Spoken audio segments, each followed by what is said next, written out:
છેલ્લા 15 દિવસથી છોટાઉદેપુર જિલ્લાના વિવિધ ગામોમાં ફરી રહેલ બાળ લગ્ન નાબૂદી જાગૃતિ રથનું પૂર્વ રાજ્યમંત્રી નારણભાઈ રાઠવાની અધ્યક્ષતામાં સમાપન થયું છે. દિશા ડોન બોસ્કો કાઉન્ટ દ્વારા છેલ્લા 15 દિવસથી છોટાઉદેપુર જિલ્લાના વિવિધ ગામોમાં બાળ લગ્ન નાબૂદી માટે ફરી રહેલા જાગૃતિ રથનું આજરોજ તારીખ 23 ફેબ્રુઆરી 2026ના રોજ doctor Bhimrao Ambedkar law college Chhota Udepur ખાતે પૂર્વ રાજ્યમંત્રી શ્રી નારણભાઈ રાઠવાના અધ્યક્ષસ્થાને સમાપન થયું હતું. આ પ્રસંગે નારાયણ લો કોલેજના ટ્રસ્ટી શ્રી નારાયણભાઈ રાઠવા, કોલેજના આચાર્ય, દિશા ડોન બોસ્કો કાઉન્ટર નિયામક ફાધર ડૉક્ટર મહેન્દ્ર પરમાર, જિલ્લા સમાજ સુરક્ષા અધિકારી અમરાભાઈ કાછિયા, જિલ્લા બાળ સુરક્ષા અધિકારી રવિદાસભાઈ રાઠવા, જિલ્લાના જેલર ડી.કે. પરમાર, જિલ્લા કાનૂની સેવા સત્તા મંડળના ભરતભાઈ પટેલ, દ્રષ્ટિ ડોન બોસ્કો કપડવંજના પ્રોગ્રામ ઓફિસર શૈલેષ પરમાર તથા દિશા ડોન બોસ્કો કાઉન્ટના પ્રોગ્રામ ઓફિસર હસમુખ ક્રિશ્ચિયન જેવા અતિથિ સહિત લો અને જીએનએમ કોલેજના વિદ્યાર્થીઓ તથા પેરાલીગલ વોલેન્ટિયર્સ ઉપસ્થિત રહ્યા હતા.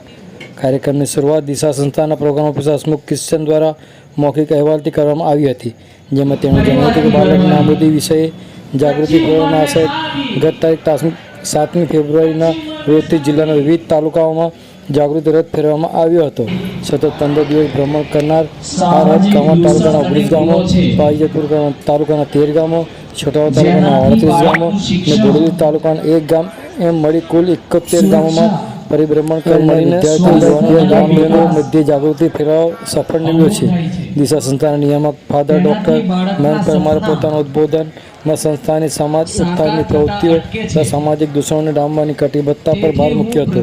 બાળ સુરક્ષા તથા સમાજ સુરક્ષા અધિકારીશ્રીઓએ પોતપોતાના વિભાગોમાં સરકારશ્રીના કાર્યોની ઝાંકી કરાવી હતી.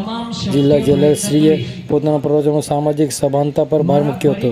દ્રષ્ટિના પ્રોગ્રામ ઓફિસર કાયદાની સ્વીકૃતિને સમજ કેળવાય તે પર ફોકસ કર્યો હતો. જે નારાયણ રાઠવા સાહેબે સામાજિક દૂષણો દૂર કરવાની દિશા સરકારના પ્રયત્નો પર ભાર મૂક્યો હતો. સમગ્ર કાર્યક્રમનું એન્કરિંગ મકાણીએ કર્યું હતું, જ્યારે સંચાલન દિશા સંસ્થાના દિનેશ પરમાર અને જગદીશ રોહિત દ્વારા કરવામાં આવ્યું હતું. રાષ્ટ્રગીત ગાયા બાદ કાર્યક્રમ પૂર્ણ જાહેર કરવામાં આવ્યો હતો.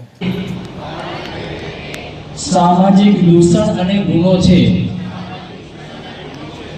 જેનાથી બાળકનું શિક્ષણ,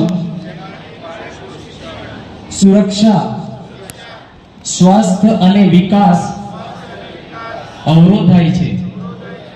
તેનાથી બાળકના સપના સાકાર થતા અટકે છે. તેથી હું પ્રતિજ્ઞા લઉં છું કે હું બાળ લગ્ન રોકવા તમામ શક્ય પ્રયત્ન કરીશ.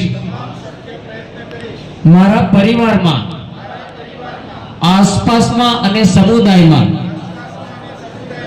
કોઈ બાળ લગ્ન ન થાય તેવો હું પ્રયત્ન કરીશ. બાળ લગ્નની માહિતી હું